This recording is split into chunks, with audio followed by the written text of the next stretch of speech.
A lot has happened this week. TikTok was banned for half a day, and CapCut was banned for a couple of days.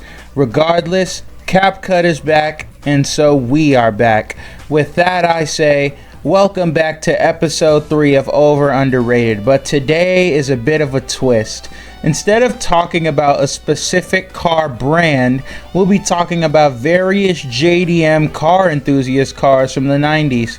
Well, I don't want to waste time, so let's get right to it. Starting off, we have the Toyota Supra. I love this car and how it looks, but frankly, it is a very overrated car. All the hype, or at least most of it, comes from the Fast and Furious movies, especially the ones with Paul Walker in them. Rest in peace to the GOAT. Japan really cooked when they were producing these, but then the 12-year-old JDM fanboys finally got a hold of their mom's iPad, went onto the internet, and all hell broke loose. Everywhere you went on any social media platform, you would see the never-ending glaze that these cars got. And while they are great cars, they're nowhere near the level of what these fanboys are portraying them as. And the exact same thing can be said for the Nissan Skylines. Again, Nissan cooked with these, but my God, you put the two most popular JDM cars of all time against each other. What results is a headache for everyone who visits the internet. You think that the GOAT debate is annoying? Oh boy, you have not seen anything yet. Fast and Furious is responsible for not one, but two insufferable fan bases who think their favorite cars are the fastest cars ever made, when they are nowhere near close to that. The car community is also to blame, as these kids form their opinions by what other people on the internet say, as well as those around them. So if other idiots with computers are saying how these two cars are the greatest of all time, not just the greatest JDM cars, then other people, especially children, are going to parrot these same opinions to other people. But a much cooler, less talked about car is the Toyota MR2. The original version is so cool, but my personal favorite is the Spider. I have talked about these in my last video and how I'd love to have them in my dream garage.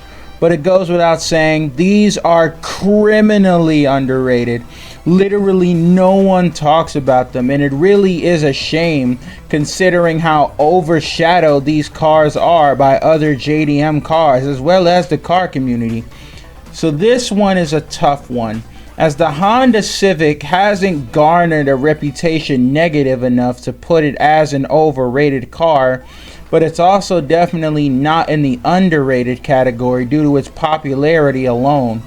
We're kinda at a crossroads here, because no matter where I put it, someone is going to be upset.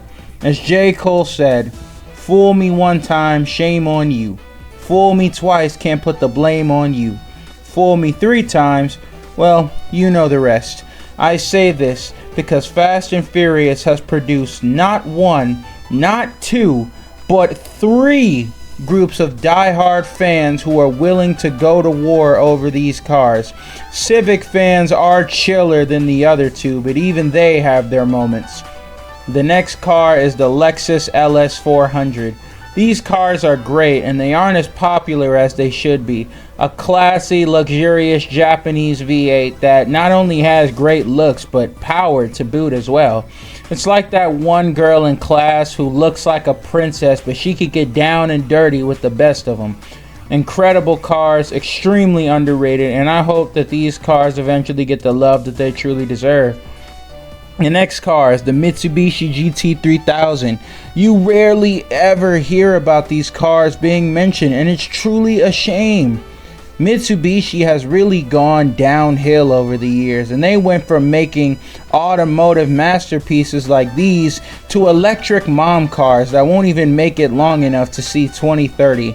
This car has everything: the looks, the vibes, the aura. And while it's not the fastest car in the world, it's certainly one of the rarer cars in the world. How many people do you know have a GT3000? Exactly. The final verdict: these cars are extremely underrated, and I would love to see more of them. finally, we got the Mazda RX-7. These cars are kind of in the same boat as the Civic, in which you don't hear too much about them, so they aren't exactly overrated, but their popularity alone keeps them from being underrated. Rotary engines in themselves are iconic, and when you think of a rotary engine, the first car you think of is an RX-7. Fast and Furious, you've done it again. Han's RX-7 is easily one of the most recognizable and iconic cars in the entire franchise. So I think these are kind of in the middle, as obviously these are popular for a reason, but they aren't exactly under the radar. But that's it for me though. The CapCut ban set us back a bit, but we are back and we are here to stay. So be sure to stay tuned for the next video. We're on the road to 1,000 subscribers, and yeah, that's it for me. See you guys later.